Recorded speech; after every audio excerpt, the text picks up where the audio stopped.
Hello and welcome to the career सेपर। मैं हूं सुभाष पोद्दार।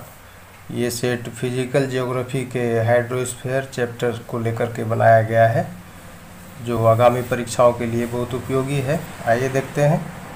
क्वेश्चन नंबर 1 है, सौर ऊर्जा के लिए सेविंग्स बैंक के रूप में कौन कार्य करता है? तो इसका आंसर महासागर हो जाएगा, ओशन सौर ऊर्जा के लिए सेविंग्स बैंक का काम करता है। दूसरा है, वायुमंडल में नमी और महाद्वीपों पर अधिकांश वर्षा का प्राथमिक स्रोत क्या है? एटमॉस्फेयर में जो मॉइस्चर होता है और कंटिनेंट पर जो बारिश होती है उसमें उसका प्राइमरी सोर्स क्या है?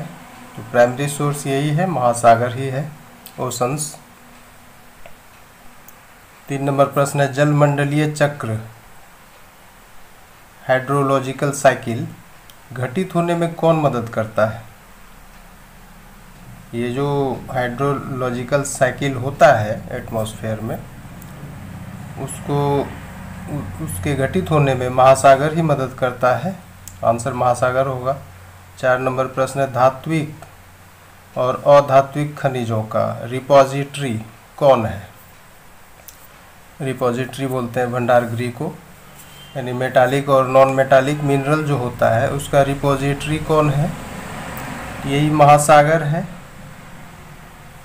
आंसर महासागर होगा, ओशंस। 5 नंबर प्रश्न है, ब्रोमीन और सल्फर जो भूमि पर कहीं कहीं पाए जाते हैं, रेयरली अवेलेबल है ये लैंड पर, कहाँ पर प्रचुर मात्रा में पाए जाते हैं? तो ये याद रखिए, ब्रोमीन और सल्फर का एबंडेंट सोर्स है ओशंस। 6 नंबर, कॉपर, मैग्नीशियम और कोबाल्ट का polymetallic nodules, copper, magnesium, cobalt, इसका पॉलीमेटालिक नोड्यूल्स कहाँ पाए जाते हैं? ये सी फ्लोर पर पाया जाता है। आंसर इसका सी फ्लोर हो जाएगा, समुद्र तल। 7 नंबर प्रश्न है, महासागरों से ऊर्जा प्राप्त करने के कितने संभव तरीके हैं? ये बहुत ही शानदार प्रश्न है। ऐसे 90 से अधिक तरीके हैं, ये याद रखिएगा। 8 नंबर क्वेश्चन है, ओशन बेसिन कई रूपों में किससे समानता रखते हैं? महासागर का जो बेसिन होता है, ओशन बेसिन, वो कई रूपों में किससे समानता रखते हैं? तो भू सतह से, लैंड सरफेस से, क्योंकि वहाँ भी उच्चावच पाया जाता है, कहीं डीप है तो कहीं उथला सरफेस है। 9 नंबर है, तट रेखा यानी शोर लाइन से महाद्वीपीय किनारे कंटिनेंटल एज तक महाद्वीप का समुद्र की तरफ विस्तार, सीवार्ड एक्सटेंशन क्या कहलाता है? यानी कि तट रेखा से महाद्वीपीय किनारे तक महाद्वीप का समुद्र की तरफ विस्तार क्या कहलाता है? इसको कॉन्टिनेंटल शेल्फ बोलते हैं। बहुत ही अहम होता है, मतलब जो रिसोर्स का दोहन किया जाता है, उसको जो एक्सप्लॉइट किया जाता है, निकाला जाता है, कॉन्टिनेंटल शेल्फ में ही ज़्यादातर मिनरल होते हैं। तो ये शोर लाइन से कंटिनेंटल एज यानी महाद्वीपीय किनारे तक का महाद्वीप की समुद्र की तरफ विस्तार है, ये कंटिनेंटल शेल्फ। ये पोजीशन बता रहा है ये क्वेश्चन। नेक्स्ट है, प्लैंकटन की प्रचुरता। प्लैंकटन की प्रचुरता महासागर में कहाँ पाई जाती है? तो इसका भी आंसर यही होगा, कंटिनेंटल शेल्फ। कंटिनेंटल शेल्फ में पाया जाता है प्लैंकटन की प्रचुरता। ये भी अच्छा प्रश्न है। 11 नंबर है, विश्व में सबसे प्रसिद्ध फिशिंग ग्राउंड। फिशिंग ग्राउंड विश्व में सबसे प्रसिद्ध महासागर के किस हिस्से में पाई जाती है? ये भी यही पाया जाता है, कॉन्टिनेंटल शेल्फ में। 12 नंबर प्रश्न है, ग्रैंड बैंक्स, नॉर्थ सी, सुंडा शेल्फ किस लिए प्रसिद्ध है? ये फिशिंग ग्राउंड के लिए वर्ल्ड फेमस है। याद रखेंगे, ये सब पूछता है। फिशिंग ग्राउंड का नाम। 13 नंबर है पेट्रोलियम और नेचुरल गैस का अधिकांश वैश्विक उत्पादन। वैश्विक उत्पादन कहाँ से होता है? यहीं से होता है, कॉन्टिनेंटल शेल्फ से। ये सब अहम है। विशालतम ज्ञात ओशन डीप है। 14 नंबर प्रश्न, विशालतम ज्ञात ओशन डीप का क्या नाम है? चैलेंजर डीप इसको बोलते हैं।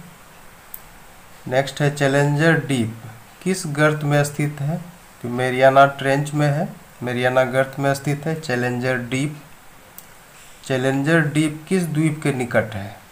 ये गुआम द्वीप के निकट है। ये सब क्वेश्चन ठीक ठाक है, कभी भी पूछ सकता है।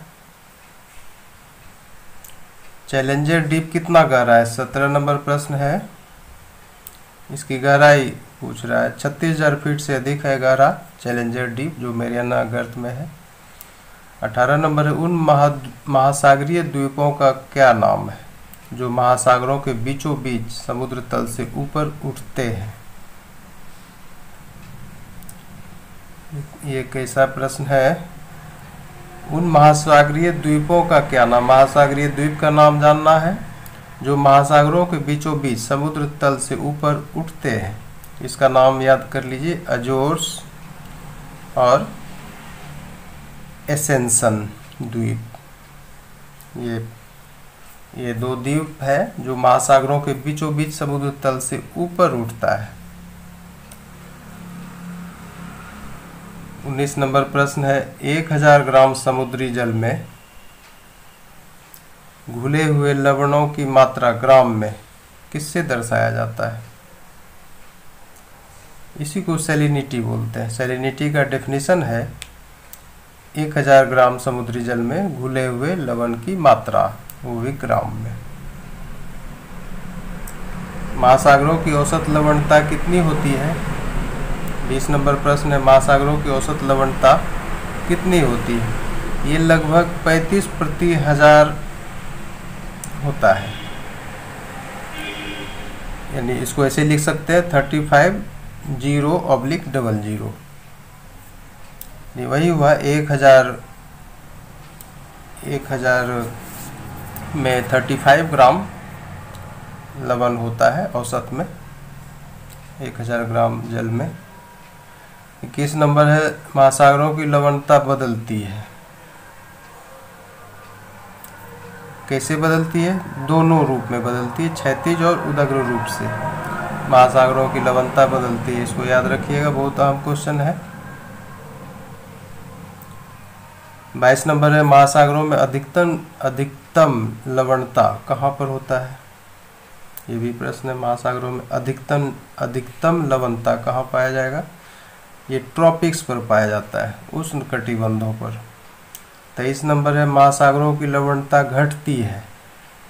किधर होगा डायरेक्शन घटने का? तो ये इक्वेटर से पोल्स की ओर लवणता घटेगा।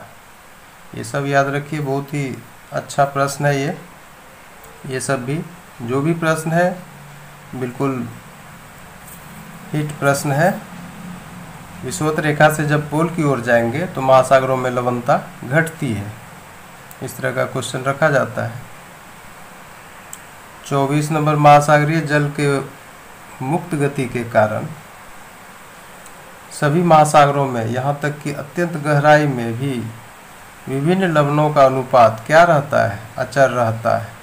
इसको बिल्कुल कंसेप्चुअल क्वेश्चन है, ये सब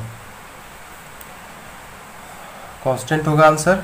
25 नंबर है, सैलिनिटी यानी लवणता निम्नलिखित में किसका निर्धारण करता है? किसका निर्धारण करेगा? नीचे देखते हैं, संपीड़नता है यानी कंप्रेसिबिलिटी है। दूसरा है तापीय प्रसार, थर्मल एक्सपेंशन है। तापमान है, टेम्परेचर है। आने वाले सूर्य ताप का अवशोषण यानी एब्जॉर्प्शन ऑफ इंसोलेशन है। वाष्पीकरण और आर्द्रता, ये 7 घटक हैं, इनमें से पता करना है। तो आंसर इसका सब होगा। ये सेट ये प्रश्न इसलिए सेट किया गया है कि इनमें से कुछ भी 4 ऑप्शन रखेगा और आपसे पूछेगा कि किस पर निर्भर करता है। तो इस सब होगा आंसर इसका, 6 का 6 होगा, सभी भूमिका निभाते हैं। लवणता इस सब चीज़ का निर्धारण करता है। तो इस तरह से इसमें 25 प्रश्न ही है, आप इसको देखें गौर से, बिल्कुल कंसेप्चुअल है और एग्ज़ाम फ्रेंडली है। ये सब आता रहता है हाइड्रोस्फीयर चैप्टर से। Thank you very much.